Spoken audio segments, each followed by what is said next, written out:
Hello everyone, मैं प्रदीप कुमार आगाज IAS institute में आप सभी का स्वागत करता हूं। तो आइए आज के इस वीडियो में हम लोग बात करने वाले हैं भारतीय राजनीति से रिलेटेड यूपीएससी के प्रीलिम्स और मेंस के लिए आज के जितने भी मोस्ट इंपोर्टेंट टॉपिक है हम आप लोगों के लिए लेकर आए हैं। तो चलिए देखते हैं। तो देखिए, प्रीलिम्स के लिए जो टॉपिक है, संसद से सांसदों का निलंबन है और लोकसभा, राज्यसभा संसद सदस्य और पीठासीन अधिकारी अध्यक्ष है। और मेंस के लिए जो टॉपिक है वो संसद से सांसदों का निलंबन है। तो चलिए हम यूपीएससी के प्रीलिम्स और मेंस के इन सभी टॉपिक के बारे में पूरे विस्तार से चर्चा करते हैं। तो देखिए चर्चा में क्यों है, आइए समझते हैं। हाल ही में राज्यसभा के एक सांसद संसद सदस्य को आसन के निर्देशों का उल्लंघन करने के लिए निलंबित कर दिया गया है। मणिपुर मुद्दे पर राज्यसभा में विपक्ष का विरोध जारी है। वे इस मामले पर प्रधानमंत्री की प्रतिक्रिया की मांग कर रहे हैं और परिणाम स्वरूप इसमें शामिल सांसदों में से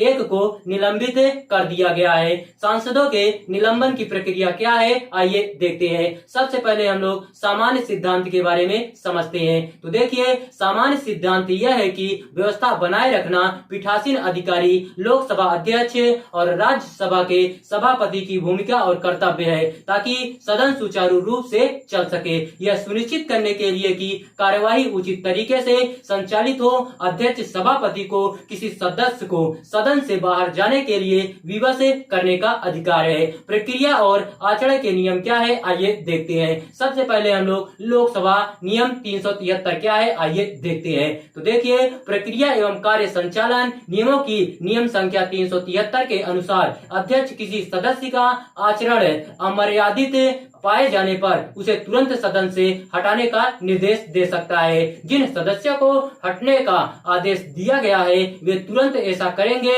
और शेष दिन की बैठक के दौरान अनुपस्थित रहेंगे। गंभीर मामलों या अध्यक्ष के आदेश का उल्लंघन करने वाले सदस्यों से निपटने के लिए अध्यक्ष नियम 374 और 374A का सहारा लेता है। रूल 374 क्या है, आइए देखते हैं। तो देखिए, अध्यक्ष यदि आवश्यक समझे तो ऐसे सदस्य का नाम ले सकता है जो अध्यक्ष के अधिकार की अवहेलना करता है या लगातार और जानबूझकर सदन के कामकाज में बाधा डालकर सदन के नियमों का दुरुपयोग करता है। यदि किसी सदस्य को अध्यक्ष द्वारा इस प्रकार नामित किया जाता है तो अध्यक्ष एक प्रस्ताव के माध्यम से तुरंत यह प्रश्न रखेगा कि सदस्य ऐसे सदस्य का नाम लेते हुए को सत्र के शेष समय से अधिक की अवधि के लिए सदन की सेवा से निलंबित कर दिया जाए। नियम 374A क्या है, आइए देखते हैं। तो देखिए, नियम 374A को दिसंबर 2001 में नियम पुस्तिका में शामिल किया गया था। घोर उल्लंघन या गंभीर आरोपों के मामले में अध्यक्ष द्वारा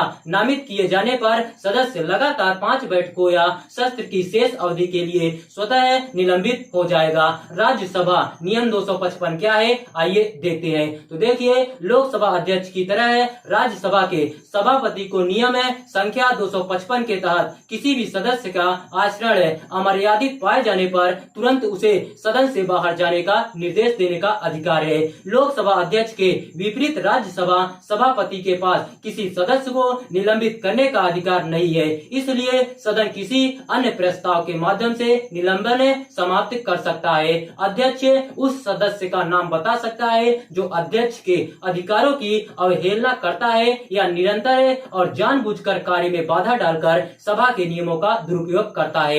ऐसी स्थिति में सदन सदस्य को शेष सत्र से अधिक की अवधि के लिए सदन की सेवा से निलंबित करने का प्रस्ताव रख सकता है। राज्यसभा रूल 256 क्या है, आइए देखते हैं। तो देखिए, इसमें सदस्यों के निलंबन का प्रावधान है। सभापति किसी सदस्य को सत्र के शेष समय से अधिक की अवधि के लिए सभा से निलंबित कर सकता है। निलंबन की शर्तें क्या है, आइए देखते हैं। तो देखिए, निलंबन की अधिकतम अवधि शेष सत्र के लिए होती है। निलंबित सदस्य कक्ष में प्रवेश नहीं कर सकते हैं या समितियों की बैठकों में शामिल नहीं हो सकते हैं। वह चर्चा अथवा किसी प्रकार के नोटिस देने हेतु पात्र नहीं होगा। वह अपने प्रश्नों का उत्तर पाने का अधिकार खो देता है। न्यायालय द्वारा हस्तक्षेप क्या है, आइए समझते हैं। तो देखिए, संविधान का अनुच्छेद 122 कहता है कि सांसदीय कार्यवाही पर न्यायालय के समक्ष सवाल नहीं उठाया जा सकता है। हालांकि न्यायालय ने विधायिका शिक्षा के प्रक्रियात्मक कामकाज में हस्तक्षेप किया है। जैसे महाराष्ट्र विधानसभा ने अपने 2021 के मानसून सत्र में 12 भाजपा विधायकों को 1 साल के लिए निलंबित करने का प्रस्ताव पारित किया। यह मामला सर्वोच्च न्यायालय के सामने आया, जिसने माना कि मानसून सत्र के शेष समय के बाद भी प्रस्ताव कानून में अप्रभावी था। आगे की राह क्या है, आइए समझते हैं। तो देखिए, प्रचार या राजनीतिक कारणों से नियोजित संसदीय अपराधों और जानबूझकर गड़बड़ी से निपटना मुश्किल है। इसलिए विपक्षी सदस्यों को संसद में रचनात्मक भूमिका निभानी चाहिए और उन्हें अपने विचार रखने तथा सम्मानजनक तरीके से खुद को व्यक्त करने की अनुमति दी जानी चाहिए। जानबूझकर व्यवधान और महत्वपूर्ण मुद्दे को उठाने के बीच संतुलन बनाने की जरूरत है। तो देखिए, अगर आप लोगों को इसका पीडीएफ चाहिए तो इसका पीडीएफ हम आप लोगों को टेलीग्राम चैनल पर अपलोड कर देंगे। टेलीग्राम चैनल का नाम है आगाज आईएएस इंस्टीट्यूट। आगाज आईएएस इंस्टीट्यूट है और टेलीग्राम चैनल का लिंक हम इस वीडियो के डिस्क्रिप्शन में भी दे देंगे। आप यहां से भी जाकर टेलीग्राम चैनल को ज्वाइन कर सकते हैं और पीडीएफ डाउनलोड कर सकते हैं।